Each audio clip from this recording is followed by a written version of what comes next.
there we have Paul Pilkington still out in front, but the leader's right behind him. Well, that's an indication of how windy it is and that they're running into a headwind.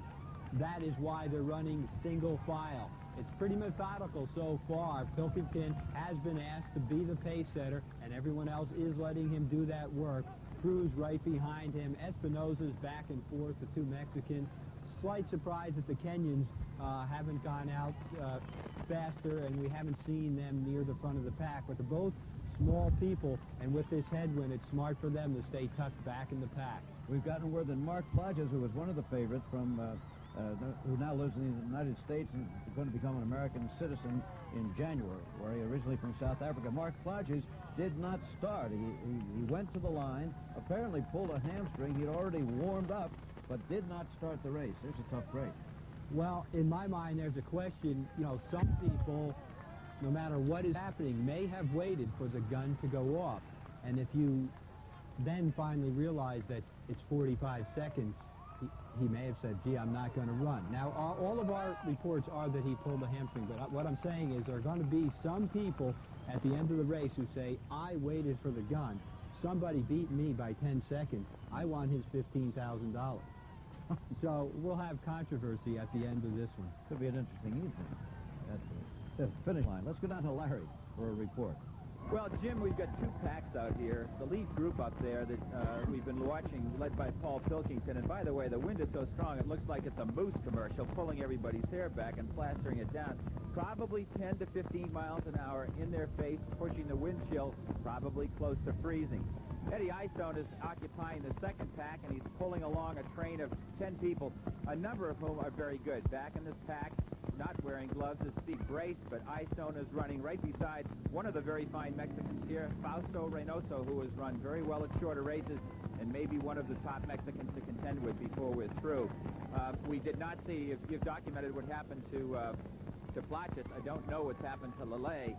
But after this group right now, the winner should come out of this pack. There is just individual athletes strung out behind here. This is the coldest day, by the way, in researching this show in the last 15 years for the New York City Marathon. Today will average better than 12 degrees each hour below normal.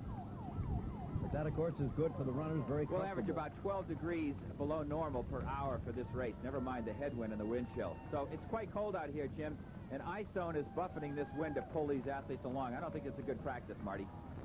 Of course, it's cold for you. You're sitting down and being carried along in the race. Pretty nice for them, I would think, basically, aside from the wind. Jimmy, it is. They're all wearing gloves, too. Earlier this morning, yes. With few exceptions, they're wearing gloves, as you can see, because the hands don't get the circulation. But you're right, it's much more comfortable from them than it is the spectators, which, by the way, I think the crowds out here are about as large as they've been on warmer days, which is a tribute to the people. Wait until they get to Manhattan and First Avenue. Earlier, another division this race started. This was the Achilles Track Club. Handicapped athletes, and this group just grows and grows every year. Wheelchairs, canes, special vehicles like this. Those with missing limbs, crutches.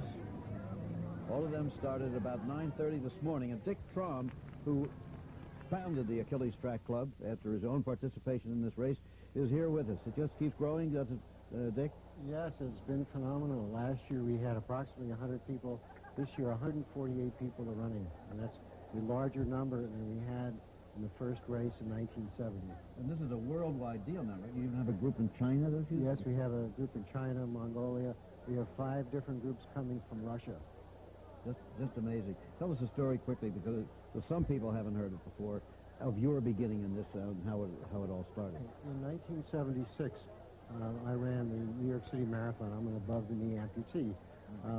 Some years later, Terry Fox lost a leg in Canada to cancer. He had a dream that he'd run across it. He was given my picture. You would run across Canada. Run across Canada. When he passed away, I went to Canada, helped him with the fundraising, and I saw many disabled people there. And I thought we could do in New York what they were doing in Canada. We started the Achilles Track Club. What a great satisfaction it must be for you. Fantastic, but most of the folks out there today are faster than I am. Okay. Dick, thanks again for stopping by. Thank you, Jim. Congratulations. What a good job you've done with that. Thank you. Dick Traum, founder of the Achilles. Here are the leaders of the race once again. There is Lisa Undieki still stretching it out in the women's division. We'll be back. When it came... Fred Lebo, he was reduced to a walk there a minute ago. Now he is running again, and with him still, of course, Greta Veit. She, by the way, like Fred, is wearing her age. How many ladies would have the nerve to do that? 39.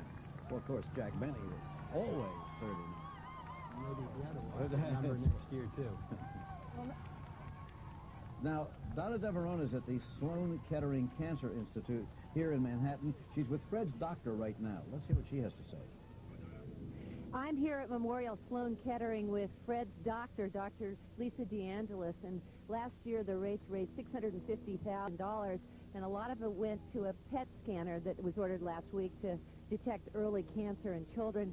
But doctor, Fred's out there. He seems to only know one speed, and you told me before that he was a good patient, but I heard he hasn't been a good patient this week. He's been a race director, signing books. So what was your last advice to him?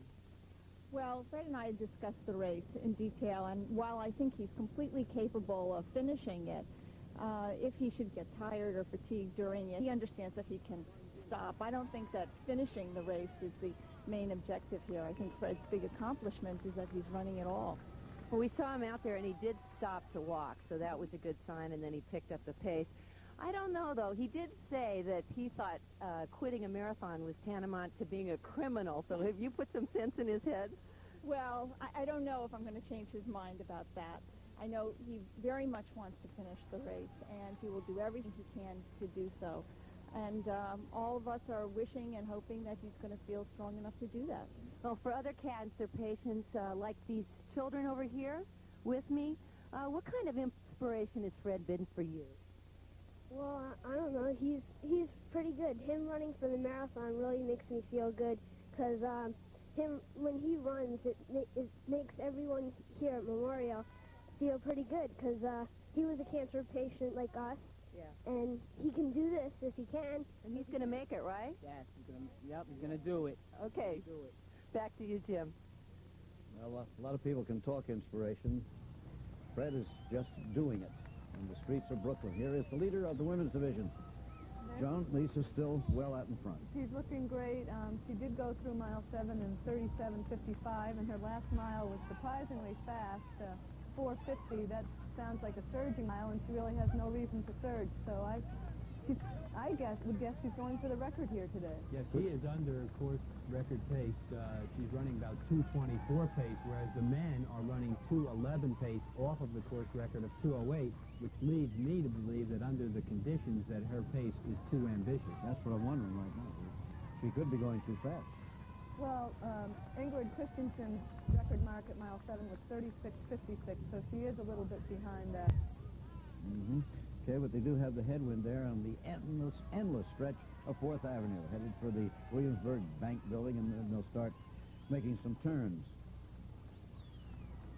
Here is Olga Markova in second place, still way behind. Compared to other races that Olga's run, she's actually quite close to the finish. Last spring, when she won the Boston Marathon at 10 miles, she was not even in the top 10, so she comes on very strong in the second half of the race. But I think she's also thinking about a course record because there's big money involved in that.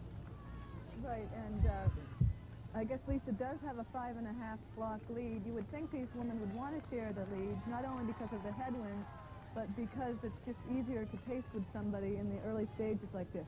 Now, when the crowds get deafening, they'll want to break away and run to the beat of their own drum, so to speak, because that takes a great deal of concentration to get through the noisy crowds. Here's a group that's working together, and someone in that group may actually get second. You know, you have two very different psychological profiles coming in. Lisa Undeki's last race was a very big failure. She's got to prove that she's ready to run, and she's out front, whereas Olga's last two races were great races, so she has nothing to prove. And this is just really a psychological statement by both runners at this point.